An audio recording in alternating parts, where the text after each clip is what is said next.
This episode of Mid-Ohio Rock Show is brought to you by Two Cousins Pizza Company. Located at 103 North Main Street in downtown Mansfield, Two Cousins offers the best pizza, subs, and stromboli in the area at family-friendly prices. To see their menu, find out their daily specials, and more, check out their website at twocousinspizzaco.com. Two Cousins Pizza. It's the world's best pizza, relatively speaking. Hey everybody, I'm Tommy Barnes and welcome to the Mid-Ohio Rock Show. I want to put a disclaimer out right away that I figured I'd be the only guy wearing yellow tonight, and as we're going to find out, that's pretty much the case. Normally in Mansfield, if you wear yellow, you get the shit kicked out of you. But I'm in safe haven here. That's only at the fairgrounds, though. That's only at the fairgrounds, yeah, you might be right about that. We're going to do a really cool episode tonight. We're kind of on the road as we normally are. We are actually at my buddy Ronnie Hughes' house here in good old sunny Mansfield, and thank goodness we got that. But late summer day here in August, we're just kind of hanging out on the back porch. And Ronnie, thanks for having all of us out here, man. Appreciate it. You guys are all welcome. Well, thank you. Anytime. I like that. He said anytime. Yeah, he said anytime. Yeah. Matter of fact, thanks for the chips and the beer and the pop and everything.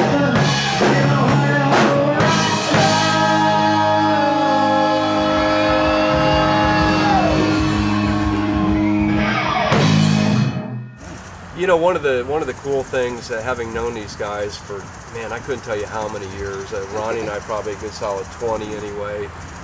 Tim and I met years ago at the Mansfield Commerce Center. Tim was singing a Humble Pie song. I remember talking about that for your son Chase's deal at the Renaissance not too long ago. The Wasp remake, Yeah. And I'm like, man, who the hell is this guy? I was really super impressed with. I was pretty drunk, so I don't remember it. I wasn't, and I do remember, man. It caught my attention in a big way. Of course, we got Jon Alfrey over here. Jon and I met, man, so many years ago. Jon playing with Ronnie and a lot of these guys, doing a bunch of cool gigs. So, and also Jon, by the way, along with his wife Violet, was so instrumental in our first, 20, 30 episodes of Rock Show down at the Bisman Building. Yeah, big help. I mean, these guys were down there early, getting things set up and all that kind of stuff. A lot of behind the scenes help that that we really couldn't have done it without. Yeah, Jon, I mean, think about it. What we have, in some cases, up to a dozen people down there just getting the room ready to film the show. It seems like. We are going to be kind of talking about a really cool deal that these guys, Ronnie got a hold of me about just about a week ago. A lot of you folks know that Tim's amazing when it comes to Bon Scott and singing some good old AC/DC. You know, there's a lot of those old songs, from back in the day. Unless you're really a true AC/DC fan, you're going to know the top 40, the ones that are on the radio, the Billboard songs and all of that. But are you going to know some of those songs at the third, fourth, fifth cut down on one side of the A or B of an album? And this one was called Power. It came out, I think, about 1978. Gone Shootin' is the song that we're talking about, and you and I were chatting a bit ago, man. You remember Beavis and Butthead, of course, right. That song, I'm watching that movie years back, and I'm thinking, God, that guitar riff sounds so familiar. Turns out... They turned it backwards. Yeah, for the movie. The song, I think the guys, Beavis and Butthead back in the day were... I think they were looking for some peyote. If you don't know what it is, Google it. Some of us do, some of us don't. But nonetheless, They must have found it if it was playing backwards. They must have found it. Yeah, if it was playing backwards, you're probably right about that. So tell me about you guys. I mean, Ronnie, you quite honestly haven't played in a while, and I've always thought, what is going to inspire my buddy to get back on a guitar, get back behind a microphone? Because this is what happens when you quit playing rock and roll, kids. Gray hair. Turning gray. There's more to it than that. You know that, maybe. But we're not sponsored by Grecian, by the way. Me and Tim was just chatting because he was doing AC/DC tribute, and I said, you guys should record Gone Shootin', and it somehow just came about. I said, well, why don't we just do it for fun, So we go in the studio, and Tim and Carl has a studio, and we just put down the track, and it came out so good, we were listening back, and I mean... South Main Studios. South Main Studios, yes. Anyway, we just thought it turned out so well that we were just like, wow, let's get this together, and Tim has connections with Bon Scott's old girlfriend in Australia. It's going to be set down there and heard down there, and we just kind of got us enthused about possibly doing some other stuff down the road. But I thought, well, what a better way to launch this song than Mid-Ohio Rock Show. Let me turn my attention to Tim here for a second, because I got a question about the back end of this song. It really resembles and sounds like another AC/DC song, or all of a sudden the bagpipes, it's like, where are they? And all of a sudden you bring Ron in to help with that, right? Yeah, talk about that came side in of the and story, did, if you would. Yeah. He plays bagpipes with his fingers and the backing vocals. Carl Perry, by the way. Carl bass. And backing vocals. Yeah, because we were just doing a fade out, you know, right, and we right. started, I just kind of changed the rhythm a little bit. We said, that sounds like a long way to the top, you know. We said, man, we need bagpipe. They just kept growing, you know, all this. And then there's another little surprise at the very end. It's just, it's very cool. Just the way it kind of, you know, fades out and the calls come in. You know, with AC/DC, most of their songs, they start cold to end cold. When they're done, they're done. And it's tough. You know, I think about my career in radio, you know, putting another song at the back end of an AC/DC song, it better come out running, because that's the way their song ended. It's not like something that faded off and you could fade into a Boston song or something like that. You got to really boom, boom, one to the other with that. That's the.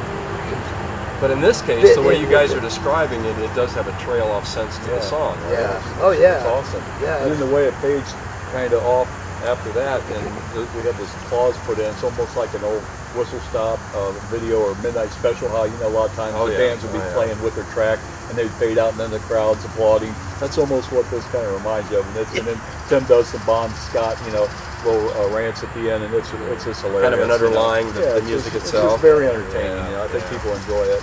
So it meshes like 3 songs actually together. Yeah, it really does. Three songs in one. You guys are like the Red Ball Jets, for God's sake. Thank you. Who, of course, we will have. Yeah, that is a compliment. Those guys are awesome. Matter of fact, we're going to catch up with Red Ball Jets at the Final Friday concert. Personal good friends of mine. Yeah.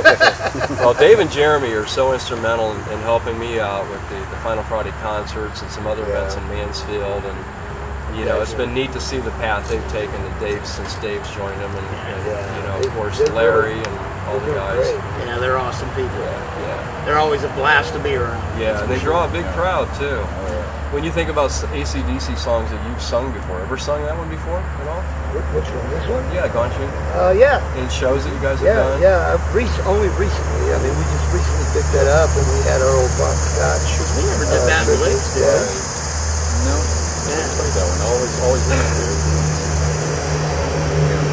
Well, initially, Ronnie, we did a recording on our old system, our old recording system, and that wasn't one of the songs that we did. And Ronnie said, "I wish you would have done that song." So he's actually the one that initiated us doing "Gone Shooting," because that was his favorite song of AC/DC. You know, when you get inspired like that, it's like, you know, when I start to write something, all of a sudden, next thing you know, I got a page and a half of things written down. When the brain gets activated, doesn't that make you guys want to go back to Rated X and maybe revisit some stuff from back in the day? And well, we were actually talking about that recently. We talked about doing some of that stuff. We talked about getting swooping Dave Carmine up and maybe redoing a couple Rated X songs with Carl. Yeah, and if we can get Larry up here, we'd be glad to have him. Fourth Beatle, he moved off. He's one of the Yankees. Hi, Larry. Hey, Larry, by the way, we hope you enjoyed your surprise. That's all we're going to say.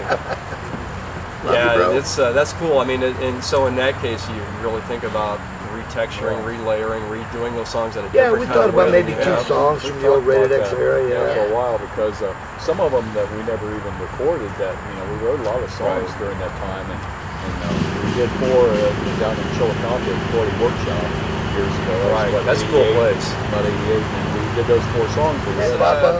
You know, let's fast forward 30 years to where, you know, I had a son recorded 4 or 5 CDs in his bedroom. You talk about Main Street Studios. And what technology has allowed us to do. If you got a PC and you got the ability to burn the CDs and make the labels. I mean, my son had a $400 Shure mic in his closet with a bunch of foam, and I can remember 3 o'clock in the afternoon after school, there'd be somebody up there going, "What?" And 2 months later, I'd hear that on a CD. I'm like, shit, I remember that weekend. That's cool. But yeah, I mean, talk about the technology you guys are able to just incorporate today versus, you know, back to the old 2-inch tapes. Phenomenal. I love the digital age. Everything from, you know, just the simplicity of hauling less gear, you know, in the live situations, to coming into the studio, editing, everything is so much easier. We had that in radio. I mean, I could literally, you look enough sound waves, you know exactly where the uhs and the does and where you could take something out. Right. And the other thing that's fascinating, you brought up a really good point. One of the things I do is MC the big car show in downtown Mansfield. I got a little iPod. I'm not taking cartons of CDs and all this other stuff. I mean, now a DJ just brings a laptop and some speakers and away you go. Well, like recording the tracks, I did Angus and Malcolm tracks with a little plexi fly rig pedal. I didn't even use an amplifier. I plugged directly into that, right into the soundboard. And you nailed the tone. And it was just going to be maybe the scratch tracks, and it sounded so good. I'm like, man, I don't think I could get a better sound with an amplifier. It was just amazing. What about drumming? I mean, you think about John back when you started playing. Drumming really hasn't changed a lot as far as the actual equipment that you're using. The skins are probably the same. I mean, it's not like you're using aluminum sticks for the most like part, in baseball, but everything about that's the same, right? Yeah, for the most part. I mean, they make different kinds of heads anymore. You know, they're supposed to last longer and better than the same as sticks, but for the most part, everything's pretty much the same. I'm guessing that you mic it up just like you would.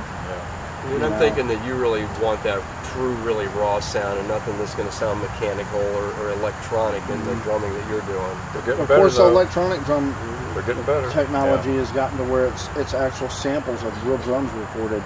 Right. Now, and you can actually make electronics drums with your back turned. You wouldn't know somebody was playing electronics. Well, you guys think about the guy we know, Michael Kelson.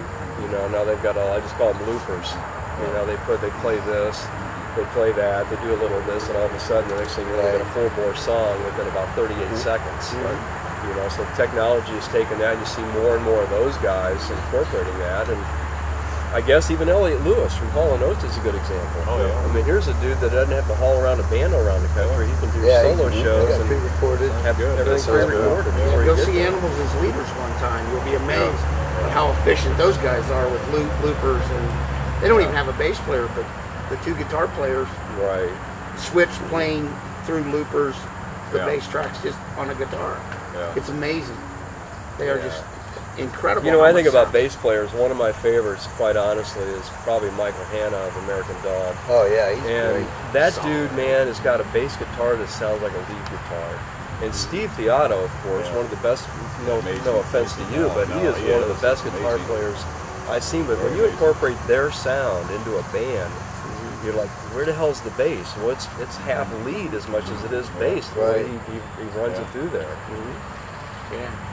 First time I saw Galactic Cowboys, I was amazed by Monty that he literally had his bass split in between a Marshall stack and a SVT stack. So he was basically playing rhythm almost guitar and bass at the same time. The left-right channel, you're getting it. He was playing an 8-string and getting a guitar sound on one side. And it's like Lemmy. Lemmy lead. Lemmy lead bass.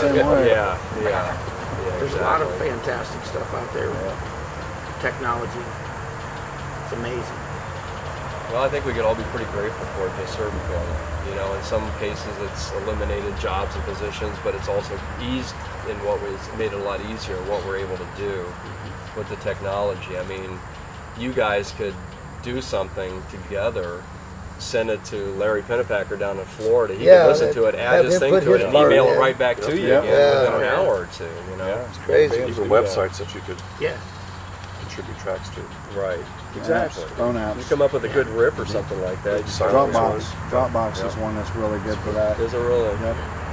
You can actually video, like a video chat type thing, that everybody's playing in totally different parts of the country if they got good internet. You know, that's no different than the video games when you're got a machine, you're walking through a war zone, or some game you're playing with your buddy that lives halfway across the country somewhere. For people you don't even know for that matter. Exactly. It's fascinating. What do you guys think about, one thing I noticed, a little off topic, but same topic of music. I think back to Kyle and Jeremy with Red Ball Jets back in the day. You look at how hard it got to book bands into bars and get paid. You know, you're getting a few $50 a piece to go play somewhere. And then all of a sudden, it became a couple guys out of the band splitting off to go play. And they couldn't get the full band. Now you've got that same dollar amount, your son Chase, you and Chase are a great example of that. Yeah, he does his own acoustic thing, and you know, it's a way to keep the brand, the band. Shit, he makes more money than I ever did. That little shit. I'm jealous. But you know, in my opinion, I think back of all the years in radio I had, and as long as I've known a lot of these guys, that you know, Kyle and Jeremy, at least in the Mansfield area, were one of the first two to really kind of do that. Right. 2 guitars, 2 stools, and they go play somewhere. You know, once the smoking ban hit, big TVs came out. Fewer and fewer people were going out to shows anymore. DUI laws and stuff. So a lot of things. And you look now, you think about people that we've met along the way. Some of the young kids, the blues players we've met, stuff like that. It's fascinating to me that a single solo or single duo, full band or whatever. A lot of up and comers like that. I mean, like Chase and Jay. You know, she does good. She does makes good money for a solo artist. Right. You know? That's Chase Pierre, by the way. And Jay Marina. And John Marina, yeah. Yeah, in the last 2 years, I can say that I've met a whole new generation of musicians. Oh, and Riley in did the area. up and coming, Yeah, you're right. Are following that footsteps as solo artists or duos. I think it goes back to part of our conversation where they're able to take all this technology and loop themselves and you know, but there again you can get somebody like Chase or Jay that's just them and a guitar. It doesn't get more simple than that. It's down to basics. Exactly. You know, and if they can make that fly and make money at doing that. Dude, that's like a good pizza to me. You make a good cheese pizza, you can put whatever you want on it with fish, and I'm all right with it. If the cheese pizza sucks, the rest of the pizza's gonna suck. It's nice to see artists going back to the storytelling concept too. You know, everybody always wrote songs that had meaning or something to them. But I'm seeing more and more younger artists that are more in depth with their lyrical content, almost poetry. You know, it's awesome. I love seeing the younger generation catching on to stuff that I thought was amazing. When you go to a show, Carl, do you notice them telling that story into the song other than just playing? There's some blues guys we know. Noah comes to mind. They love to tell the story of the history of the story a little bit before they get into it, which is kind of cool to see once in a while. Yeah. Other than here it is, figure it out. Gives you a little insight of what the story was about before you ever heard the song. It's nice. You know, Ronnie and I think all of you guys for that matter, have seen a lot of really young kids. Micah Kesselring, your son. I mean, shit, your son Chase was like 9 years old at the Plymouth Fireman's Festival. I see him up there playing, and now he's 18 years old. I know, it's scary. I'm getting old. That's another great thing about the digital age. Less equipment to haul. Yeah. It saves our back. It lets us keep playing. Yeah, it's great. Exactly. What inspires you guys to kind of keep playing? I'll start with you. The whole creative process. It really is. It's one of the reasons I've always been into music. Is to take an idea and a thought and a feeling and lay it out on paper, you know, and then have the brotherhood come together and build it until it's just an epic feeling that you're putting out musically. It's like painting pictures, but we're doing it sonically, and I just love that whole process. You know, doing cover music and playing in bands with the live atmosphere has always been fun and enjoyable to the fans. You know, I love meeting new people. But if I can paint a picture sonically and one person's out there tapping their foot live, it's the greatest feeling in the world. Blank canvas. It's interesting that you talk about painting that picture, because for me in radio, especially talk radio, that's what I had to do with what I was saying. Describe it the best way I could, even if it was a sunrise coming up to a blind person that never got to see it. Exactly. You know. What about you, Ron? What do you dig about it so much? I can't imagine not playing music. I mean, my earliest memories of childhood was Paul McCartney, the Beatles. I saw her standing there, and my parents raised us in a very musical household, and I just Zeppelin was the one who got me started playing guitar. Then moved up here, and there's bass player niches or more. So playing guitar, bass, keyboard. Will keep me off the drum for now. Keeps breaking the sticks, and John gets pissed at him about that. Well, I've heard that story. Sticks are expensive, man. Music is exactly. Music is the fountain of youth. Music is the fountain of youth to me. Tim, you know, I can say personally, when I was 27, my wife Julie's got two brothers that both play, and they bought me a 6-string Epiphone. and it has been in my living room since day one, and I still play the same shit that I did back then, but I still try to play it every single day. Yeah. What happened for me happened for you. I had two of my sons pick it up and became amazing guitar players, amazing musicians. Don't that make you mad? No, it makes me proud as all get out. I mean, I just No, want I'm like, you know, as a parent, it's Don't like, get me wrong, I'm proud. yeah. It just exceeded my expectations. Like, wow. You know, every time they're in the studio or they write a new song or whatever, it's like, where the hell does that come from? But how cool is it to be able to be a part of that? Oh, no, it's whether great. you're playing or... But yeah, it still pisses you off. I'm not right? jealous at all. Jason money, Riley, right? Bier. Yeah, exactly. Wish mine would do more. Karen and Derek. Yeah. Go fund Eat him. me. Eat me. Oh man. So Ronnie, what about you, dude? Well, unfortunately, I have any That you know of. That you know of. But I mean, getting back to this, this, being in front of the crowd and playing. I mean, it's the greatest high there is, you know, to do that. I mean, you know, I kind of taking a little break right now, and you know, I'm enjoying life, recharging my batteries. But actually, me and Tim and Carl been talking about a little project like what you were saying about the recorded, you know, backing tracks. We're thinking about going in and do drum tracks, and we could go out with a tablet and two speakers and a couple acoustic guitars, acoustic bass, and no amps, nothing, and just play. And you know, I could even have electric guitar where I could put that pedal I was talking about, run direct into it, and play. And we could go in and carry stuff in a Pinto. You know, we could go set up and play and sound like a band. You know, we'll have the drums. And we could play if they say, "Hey, can you guys turn it down?" It's real easy. You can turn the drummer down real easy on that. So, First time ever. yeah, first time. yeah, I was gonna say my next We're conversation starting is with the drummer, but. But you know, so I don't know. That's something that we're kicking around. You mean we're actually going to have control over the volume of the drummer? Yeah. I know what that's like. Can we name him Phil? You know, we just named the Somehow drummer I feel Phil. like I need to stand up here, John, and defend your ass right now. You know? But let's talk about something else about Jon Alfrey that a lot of people might not know about is the fact that when I saw you sing the first time, I'd known you from drumming, but dude, to be in front of it instead of behind it and being the backbone of the band, that's a brush and a half, I know. Yeah, it's been a constant battle over the years. You know, everybody's like, hey, you should sing. Hey, you should play drums. So I just bounce back and forth. It's just what I love to do. I can't say I love one more than the other. I've been blessed to be able to do both. Equally as well. Sometimes I do both at the same time, you know. And Stranglehold. Yes, yeah, and Stranglehold and numerous other bands. When I was in bands like Lost Angel, was a huge band for a while that I played in for years, and a lot of memories in that band. And you know, we recorded CDs and had a lot of good things happen. Right. And other bands over the years, you know. Then I moved away from the kit and went to a band called Serum, and we were writing music and playing newer rock music and stuff. And I enjoyed that just as much as being behind the kit. Although when I first started doing it, I was still swinging my hands like I was playing air drums. But you know. But that's kind of hard to get away from, and used to doing it both at the same time. But my passion is the same for both. I mean, I can never not play drums or never not sing unless I lose my voice, you know, and then I just like pantomize. But you know, the same thing. It's just I love both. We want to let everybody know that pantomize is not lip sync. Right. Yeah, it's a little Look it different. up.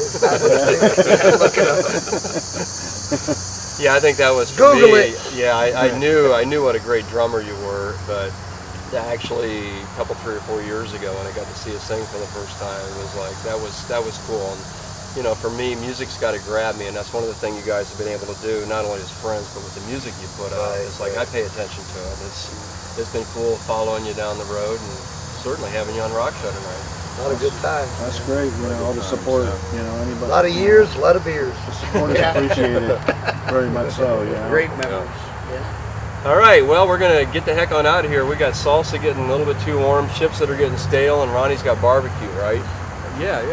And we're going to film an episode of Cribs, too, I think. That's what they told me. I brought my car over here. I want to say one thing. Hi, Mary. This CD's coming at you soon in Australia. Also, weren't you going to send it Mom. to Bond's son? Yeah. Yep, very cool. Always wanted to do that, Dave, sorry. Mary, it's coming at you.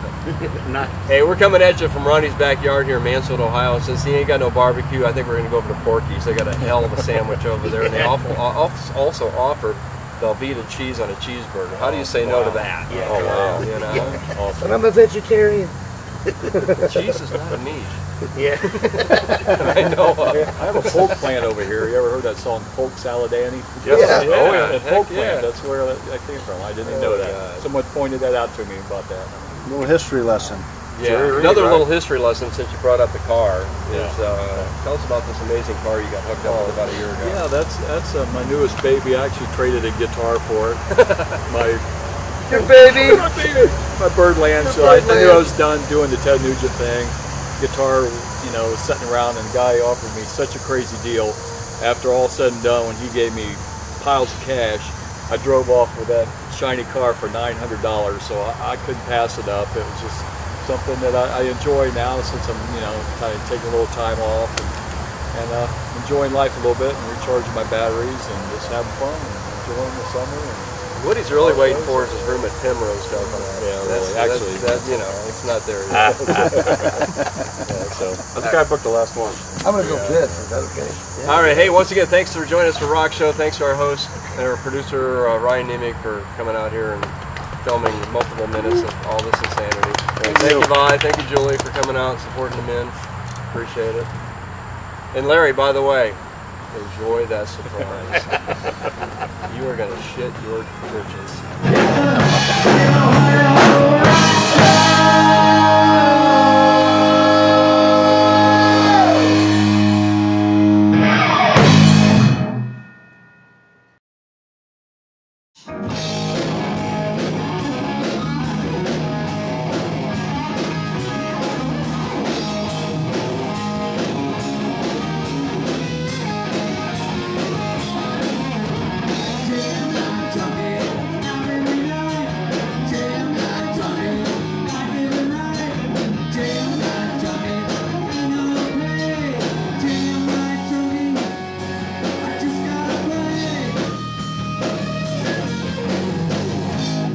Hey, I'm Tommy Barnes, and welcome to the Mid-Ohio Rock Show. What are you doing over there, Ronnie? Oh. Ronnie's taking notes because this is the first time we've ever done anything like this. exactly. You know what I'm saying? You know, you and I like microphones, you know? This whole camera thing scares the snot out of me. It's kind of new.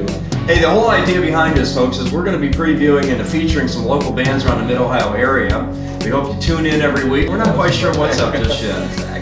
But what we're going to be doing is featuring a lot of different bands around the Mid-Ohio area. We're going to try to give you concert dates, some insight of what's going on, and just talk about the brotherhood of rock and roll, right? Exactly. That's what it's all about, and having some good fun. But anyway, folks, over the next few months, hopefully, we're going to have a lot of really cool stuff to do. We got some really crazy stuff in store. We just don't know where we're going with this new Tom.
show, walk show, rock show, walk show. How can that be it? Like we are in the middle of a movement here, an odyssey of epic proportions, epic proportions.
Thank you very much, folks. I'm glad you liked the show. Good night and God bless.